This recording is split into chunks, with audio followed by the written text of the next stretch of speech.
आज हम आपको तीसरे चैप्टर के बारे में बताएंगे। जैसा कि पहला दूसरा हो चुका है, गद्य एवं पद्य के अंशों के शुद्ध उच्चारण। आज हमको यही पढ़ना है। गद्य एवं पद्य के अंशों के शुद्ध उच्चारण। गद्य के वाक्यों में विराम के नियमों का पालन किया जाता है, जबकि पद्य में इन नियमों का कोई बंधन नहीं है। गद्य में ऐसा है, कहाँ विराम लगता है, कहाँ अर्ध विराम लगता है, कहाँ पूर्ण विराम लगता है, इसका ध्यान दिया जाता है। किसमें बच्चों? गद्य में। और पद्य में इन नियमों का कोई बंधन नहीं है। पद्य में किस चीज का ध्यान दिया जाता है? लय और गति का। गद्य में किस चीज का ध्यान दिया जाता है? ध्यान से समझना। विराम का, कहाँ पूर्ण विराम लगेगा, कहाँ अर्ध विराम लगेगा, कहाँ कामा लगेगा, इन नियमों का किसमें ध्यान दिया जाता है? गद्य में। और जबकि पद्य में इन नियमों का कोई बंधन नहीं है। पद्य में दिया जाता है लय और गति पर विशेष ध्यान दिया जाता है, उसमें बंधन है। जबकि गद्य में कोई लय का उपयोग नहीं है। गद्य में कोई लय का उपयोग नहीं है, उसमें विराम का उपयोग है। विराम, पूर्ण विराम, अर्ध विराम कहाँ लगेगा? और पद्य में गति और लय का ध्यान दिया जाता है। पद्य की रचना जो है छंदबद्ध है अथवा छंद युक्त हो, जबकि गद्य में छंद का कोई उपयोग नहीं है। बच्चों, ये हो गया गद्य एवं पद्य के शुद्ध उच्चारण। अब है शुद्ध उच्चारण या वाचन। शुद्ध उच्चारण या वाचन। हिंदी भाषा सीखने में उच्चारण की अशुद्धियाँ बहुत बाधक होती हैं। हिंदी भाषा सीखने में उच्चारण की अशुद्धियाँ बहुत बाधक होती हैं। शुद्ध अक्षर, उच्चारण, भाषा विशेष के ज्ञान का प्रथम चरण है।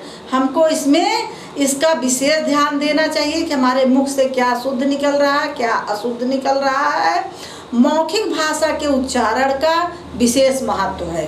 किसमें? इस शुद्ध उच्चारण में, क्योंकि इसमें हम ज़्यादा बोलते हैं। क्योंकि उच्चारण की अशुद्ध से अर्थ का अनर्थ हो जाता है। उच्चारण अगर हम कहीं गलत बोल देते हैं तो उसका अर्थ का अनर्थ हो जाता है। जैसे अभी कहा जाए कि उनका ट्रांसफ़र इंदौर हो गया है, उनका ट्रांसफ़र इंदौर हो गया है, और इसी के जगह पे हम कह दें उनका ट्रांसफार्मर इंदौर हो गया है। इस बात की बहुत उपहास होगी, इसकी कल्पना ही नहीं की जा सकती है कि इसकी कितना उपहास होगी। ऐसे अशुद्ध उच्चारण का हमको ध्यान देना चाहिए। बच्चों, हम अब आपको वाचन के आधार बताएंगे। पहला है वाचन मुद्रा, दूसरा है वाचन शैली। तो हम पहले टॉपिक को देखते हैं। वाचन मुद्रा में क्या है? वाचन मुद्रा से हमारा आशय है बैठने, खड़े होने, वाचन सामग्री को हाथ में पकड़ने, भावों के अनुकूल आँखों, हाथों और अंगों का संचालन करने से है। फिर से बेटा सुन लो। वाचन मुद्रा मतलब वाचन मुद्रा क्या होता है? वाचन मुद्रा के दो आधार हैं। पहला है वाचन मुद्रा कि हम किस मुद्रा में पढ़ाते हैं, कैसे पढ़ाते हैं, हमको इस पे फोकस करना है, क्योंकि आपका टॉपिक है पद्य एवं लय का शुद्ध उच्चारण एवं पढ़ना और लिखना। तो वाचन मुद्रा से हमारा बैठने, खड़े होने, वाचन सामग्री की वाचन सामग्री क्या क्या है, हाथ में पकड़ने, हाथ में बच्चा पकड़ा कैसा है, तथा भावों के अनुकूल मतलब कौन सा टॉपिक चल रहा है, भाव भी मेरा बदलना चाहिए। आँखों के, हाथों और अंगों का संचालन करने से है। अब दूसरा है बेटा वाचन शैली। वाचन शैली से हमारा आशय है कंठ साध कर, मतलब कंठ साध कर भाव के अनुसार जो जैसे टॉपिक चल रहा हो, जो उससे भाव निकल रहा है उसी के अनुसार उचित उतार चढ़ाव के साथ पढ़ने के ढंग है। मतलब जैसा हमारा भाव, उसमें क्या है, किस भाव पे हम किस टॉपिक पे बोल रहे हैं, कौन सी हमारी कहानी है, क्या उद्देश्य है, उसके उतार और चढ़ाव से, तो चढ़ाव के ढंग से है।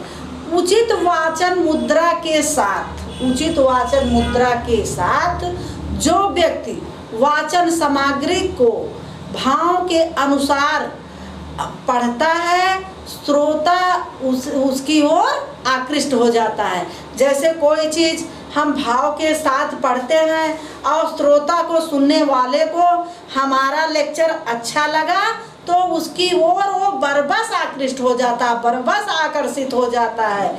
एक अच्छा वाचनकार, बोलने वाला, एक अच्छा वाचनकार, पढ़ने वाला, एक अच्छा पढ़ने वाला आगे चलकर, जैसा जो भाषण हुआ या और कोई गीत कहानी हुआ, जैसा पढ़ ले जाए, जितना अच्छा पढ़ सके, जितना अच्छा वाचन कर सके, उसको जितने अच्छे से व्यक्त कर सके, ऐसे व्यक्ति आगे चल के, वाचन शैली है बेटा कि वाचन शैली आपका किस प्रकार का है, एक अच्छा वाचनकार आगे चलकर एक अच्छा वार्ताकार होता है। प्रभावशाली और ढंग से अगर वो व्यक्त कर ले जाता है तो एक सफल अभिनेता होता है, क्योंकि धीरे धीरे वह शुद्ध उच्चारण, लय और उतार के साथ, उतार और चढ़ाव के साथ पढ़ना बोलना सीख जाता है। यह आपका वाचन शैली रहा बेटा। हम अब वाचन मुद्रा, वाचन शैली के बाद बताएंगे वाचन हेतु अक्षर एवं उच्चारण के स्थान। ये बेटा हम आपको फर्स्ट सेमेस्टर में बता चुके हैं, आपको अभी पढ़ाएंगे तो हो सकता है याद भी आ जाए। कंठ, ताल, मूर्धन्य, ये सब हम आपको बता चुके हैं, वही चीज़ इसमें भी है, लेकिन जब आपके सिलेबस में है, आपके चैप्टर में है, तो हमको फिर से बताना पड़ेगा, आपको फिर से समझना पड़ेगा। तो चलते हैं, पढ़ते हैं।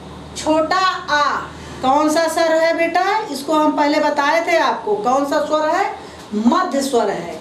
कौन सा स्वर है छोटा आ, मध्य स्वर।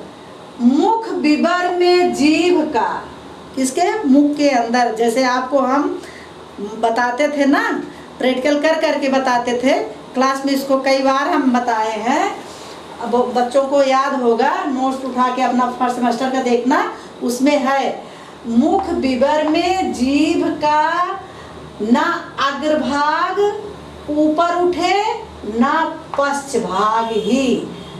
आ बोलने में जीभ का जो है ना पिछला भाग ही ऊपर उठता है ना अगला भाग ही ऊपर उठता है, इसीलिए इसको बीच का स्वर कहा जाता है, यानी कि मध्य स्वर। बोल के देख लेना, घर में बैठे बैठे सब लोग खूब बोलना, जीभ पकड़ पकड़ के, और देखना हमारा ये स्वर कहाँ से निकल रहा है। उसके बाद है आपका बड़ा आ, छोटा ऊ, ओ, आओ।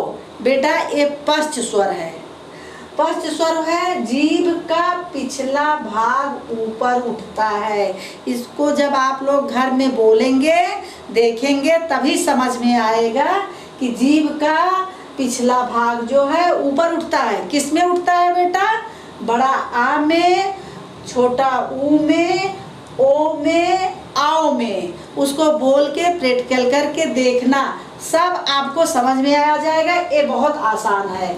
अब उसके बाद है बेटा आपका छोटी ई।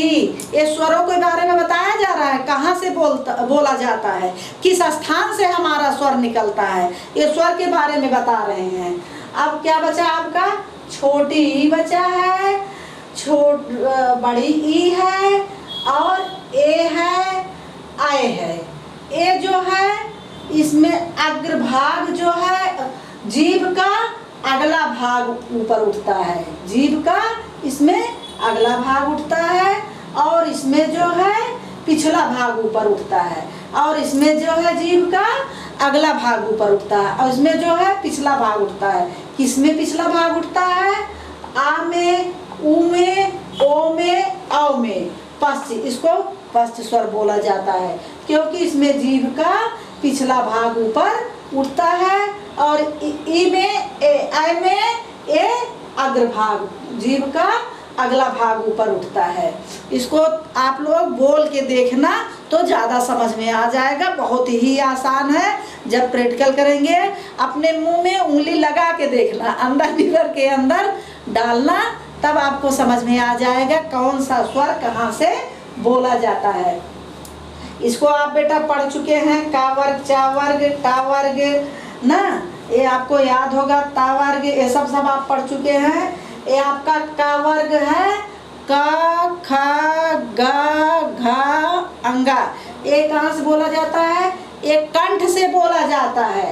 ये आपका कंठ से निकलता है। का, ख, ग, घ, अंगा। ये है जो जीभ पिछला भाग कोमल तालु का स्पर्श करता है। देख रहे हो बेटा, इसमें जो है जीभ पिछला भाग, जीभ का पिछला भाग कोमल तालु का स्पर्श करता है। जीभ जो है पिछले तालु को स्पर्श करता है। और चा वर्ग, चा वर्ग को तालव्य व्यंजन कहा जाता है। कौन सा व्यंजन कहा जाता है? तालव्य व्यंजन। जीभ का अग्रभाग कठोर तालु का स्पर्श करता है। इसमें कंठ में जो है पिछला भाग कोमल, जीभ का पिछला भाग कोमल ताल को स्पर्श करता है। और च वर्ग में है ये, तो इसको तालव्य बोलते हैं इस व्यंजन को। और जीभ का अग्रभाग कठोर तालु का स्पर्श करता है। जीभ का अगला भाग जो है कठोर ताल को, जो आगे वाला ताल होता है, आगे वाला ताल जो होता है, ऐसे बोल देखना, बोल के देखना, अपने आप जब बोलोगे तभी समझ में आएगा। तो ये ऊपर वाले भाग को कठोर ताल को स्पर्श करता है। टा वर्ग, बेटा टा वर्ग जो है मूर्धन्य व्यंजन है। टा, ठ, ड, ढ, आड़ा। ये जो है जीभ की उल्टी हुई नोक का, जीभ की उल्टी हुई नोक का निचला भाग मसूड़ों को स्पर्श करता है। जब आप ट, ठ, ड, ढ, अड़ा बोलते हैं तो आपकी जीभ जो है उलट जाती है। इसको आप जरूर देखिएगा घर में बोल के कि कैसे उलट रहा है, जरूर देखना, इससे ज़्यादा समझ में आएगा। अब आपका है, अब टा वर्ग के बाद है आपका ता वर्ग। ये दंत बोला जाता है। इस व्यंजन को दंत भी कहते हैं।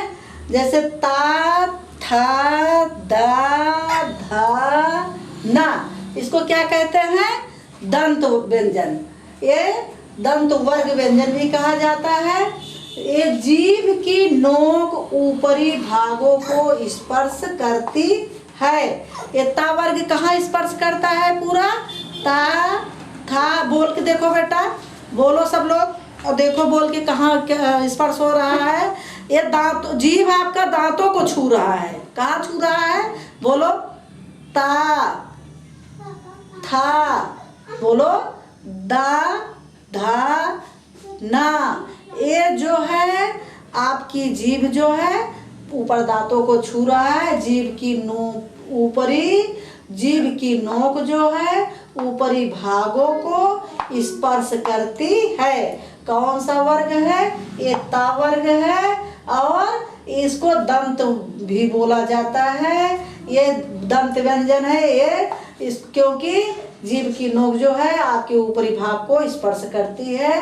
ये दांत को स्पर्श करता है, इसलिए इसको ये दंत व्यंजन भी बोला जाता है। पा वर्ग, ये ओष्ठ्य भी बोला जाता है। पा वर्ग को क्या हम बोलते हैं? ओष्ठ्य।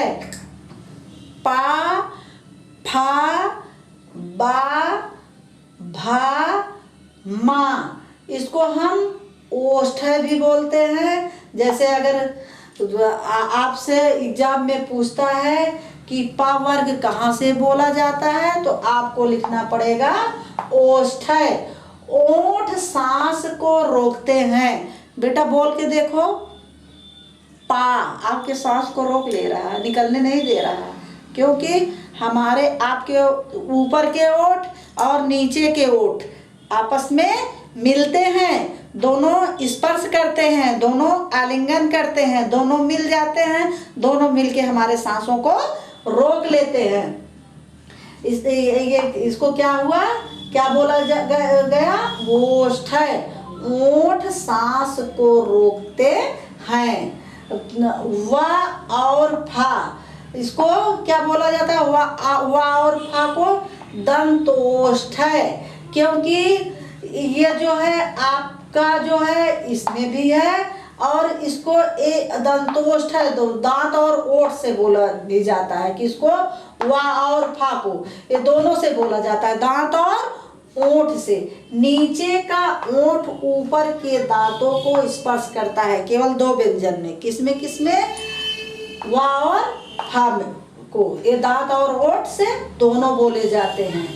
किससे बोले जाते हैं, दंतोष्ठ है। इसलिए इस जब जहाँ वा और फा आपको पूछता है कि वा और फा कहाँ से बोला जाता है, तो आप इसमें कंफ्यूज मत होइए कि फा तो पा वर्ग में था, यहाँ का कहाँ चला आया। ये दो से बोले जाते हैं, इसका दो उच्चारण स्थान है, वा और फा का इसका दो उच्चारण स्थान है, दांत और ओठ।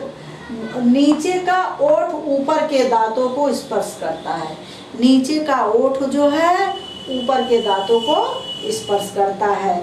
ना रा ला ये वर्तस्य व्यंजन बोला जाता है बेटा। अगर आपको यही तीनों अक्षर दे दिया गया, ना रा ला, और पूछा गया ये कौन सा व्यंजन है, तो आप इसको याद रखिएगा, वर्तस्य व्यंजन बोला जाता है।